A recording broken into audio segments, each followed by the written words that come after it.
हाय। Communication क्या होती है?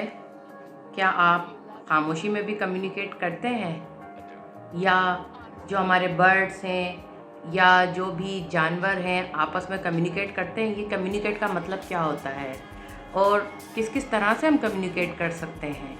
तो जानने के लिए वो वीडियो को एंड तक ज़रूर देखिएगा। सबसे पहले हम बात करते हैं what is communication. Communication in simple words is to convey our message, our emotions, our ideas, our opinions to someone else. अपनी बात को, अपने जज्बात को, अपनी सोच को दूसरे तक पहुंचाना, ये कम्युनिकेशन कहलाता है। ठीक है।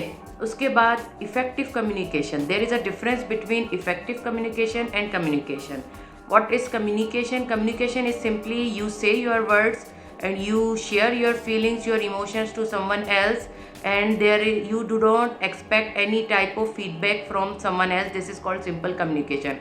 This is called one way traffic. आपने अपनी बात कही और वहाँ से आपको कोई फीडबैक नहीं मिला और ना ही आपने एक्सपेक्ट किया, तो this is called simple communication. But when the communication becomes effective, it becomes two way. And the communication becomes effective when your message is delivered in exact manner you wanted to send. जो आप message जिस तरह देना चाहते थे उसी manner में सामने वाले ने रिसीव किया और आपको रिस्पॉन्ड किया, फीडबैक दिया, तो आपकी कम्युनिकेशन कहलाती है इफ़ेक्टिव कम्युनिकेशन.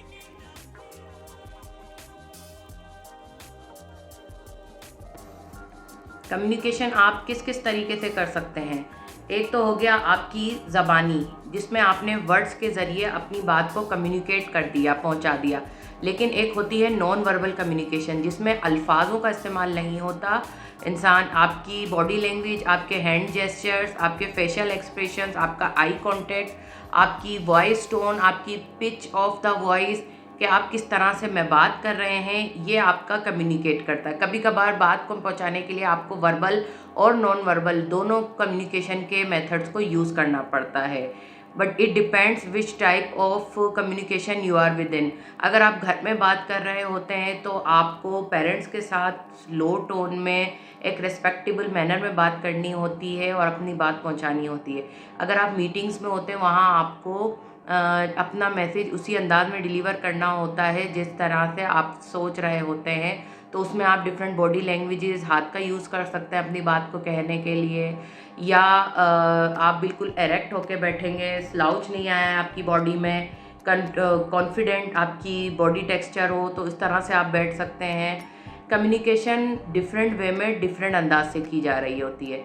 ठीक है, यहाँ तक हमने सीखा कि verbal and non verbal communication में क्या डिफरेंस है. आगे हम इसका प्रोसेस देखते हैं.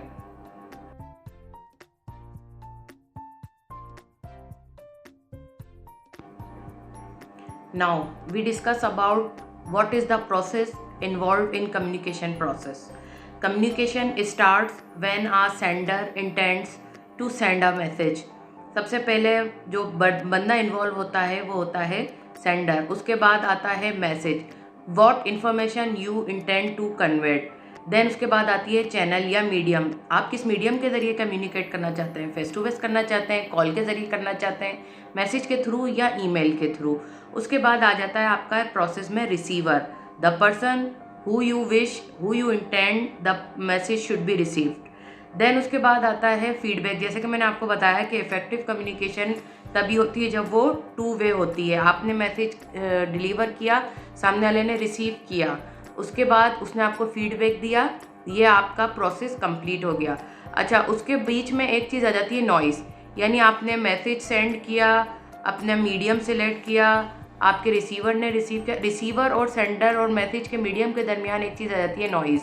नॉइज़ होती है किसी भी किस्म का बैरियर, किसी भी किस्म की रुकावट जो आपके मैसेज को एग्जैक्ट डिलीवर होने के बीच में रोकती है, वो आपका बैरियर कहलाती है. तो प्रोसेस में 5 चीज़ें इन्वॉल्व हो गई. रिसीवर, जिसे हम इनकोडर भी कहते हैं, जो मैसेज लिखता है या बनाता है. मीडियम, जिस मीडियम के थ्रू वो भेज रहा होता है.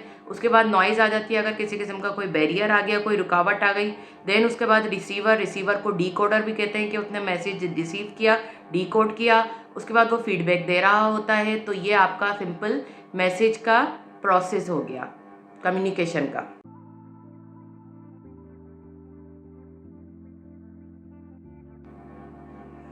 Then we have four different forms of communication.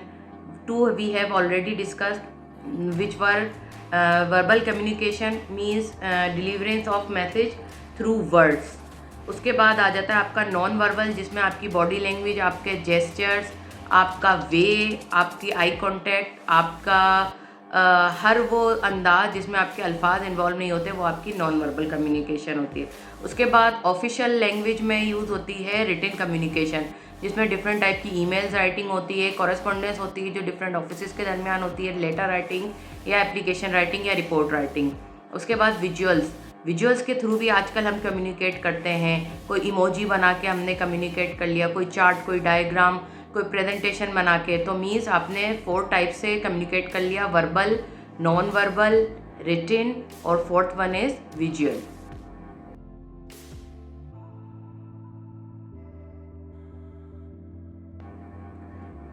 Ji, we have discussed the process, the different forms of communication, but now we are heading towards the importance of communication. ये communication ज़रूरी क्यों है? एक communication का मकसद ये है कि हम करते क्यों हैं। फर्स्ट जो इसकी बेसिक करेक्टरिस्टिक है, it builds trust and relationships among individuals. लोगों के दरमियान ट्रस्ट और रिलेशनशिप बनाने के लिए कम्युनिकेट करना ज़रूरी होती है। उसके अलावा आप जितने लोगों से बात करते हैं, कम्युनिकेट करते हैं, आपकी नेटवर्क और कोलैबोरेशन बढ़ती है, जिससे आपकी गुडविल भी इन्हांस होती है और आपकी रेपो भी बन रही होती है। अच्छा, रिलेशनशिप्स हों या पर्सनल लाइफ हो या ऑफिशियल लाइफ हो, अगर कम्युनिकेशन नहीं होती तो मिसअंडरस्टैंडिंग बढ़ती है, कॉन्फ्लिक्ट्स बढ़ता है और at the and relationship and. उसके बाद जब हमें अपनी लाइफ को या अपने किसी भी मैटर को इम्प्रूव करना होता है तो we need to communicate. Communication के बगैर कुछ नहीं होता। वो कहते नहीं है कि अल्लाह ताला से भी आपने दुआ करनी होती है, अपने रब से भी दुआ करनी होती है कि या अल्लाह हमें ये चीज़, ये नेमत अता कीजिए, तो अता की जाती है। वरना जो है, जो अल्लामा इकबाल का कॉल भी है कि खुदी को कर बुलंद इतना कि हर तकदीर से पहले खुदा बंदे से खुद पूछे बता तेरी रज़ा क्या है। खुदा भी पूछने पे कायल हो जाए कि आपकी रज़ा क्या है। You have to communicate with your god also to pursue and to fulfill your desires, legitimate desires, or to support decision making and problem solving. Communication is very strong tool in business environment and in our daily lives.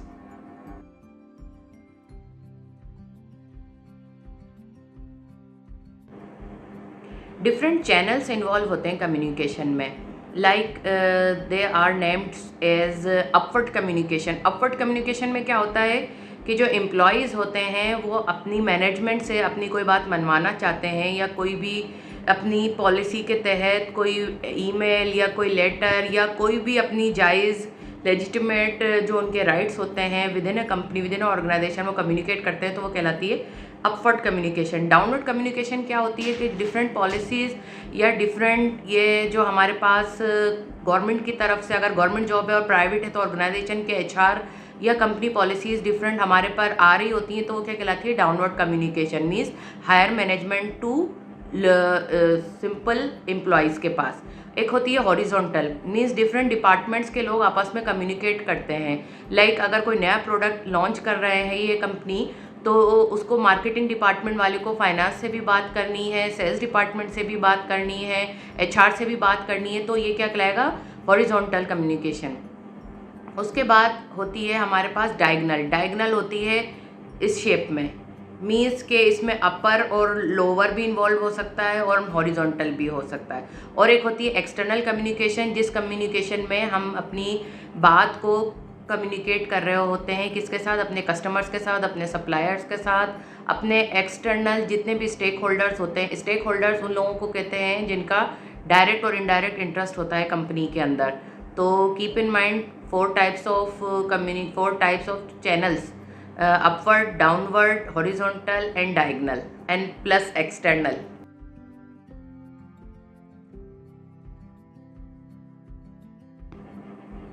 There are 7 C's which are essential to incorporate in your written communication, especially in business environments. First one is clarity. You have to clear communication in a way that your message clearly communicate the information you intend to communicate. Second one is use correct words, correct information, correct grammar, correct facts and figures. Third one is concreteness. Concreteness means specific and vivid, avoid unnecessary details. The fourth one is concise. Be concise. Do not deliver unnecessary details if they are not supposed to be there. Then you have to be coherent. Your information should be logical and consistent. It should not be like that कि आपने पहले कुछ और communicate किया था कि हम आपका 5 साल में यहाँ तक प्रॉफिट ले जाएंगे और अब आप कह रहे हैं 6 साल तक. यहाँ पर एम्बिग्यूटी नहीं आनी चाहिए. बी कर्शियस. कर्टसी लाजमी होनी चाहिए. आपको अपनी ऑडियंस का रिस्पेक्ट करना चाहिए और इस तरह की बॉडी लैंग्वेज यूज़ करना चाहिए जिससे वो ट्रिगर ना हो. उसके बाद होती है complete necessary information should be conveyed. ये 7 C's को कंटिन्यू आपने जो है अपनी लाइफ में भी रखना चाहिए और प्रैक्टिकल लाइफ में भी रखना चाहिए. Thank you so much. This is all for communication. Hope you enjoyed. Please watch till end and like, share and subscribe for more exciting videos. Thank you.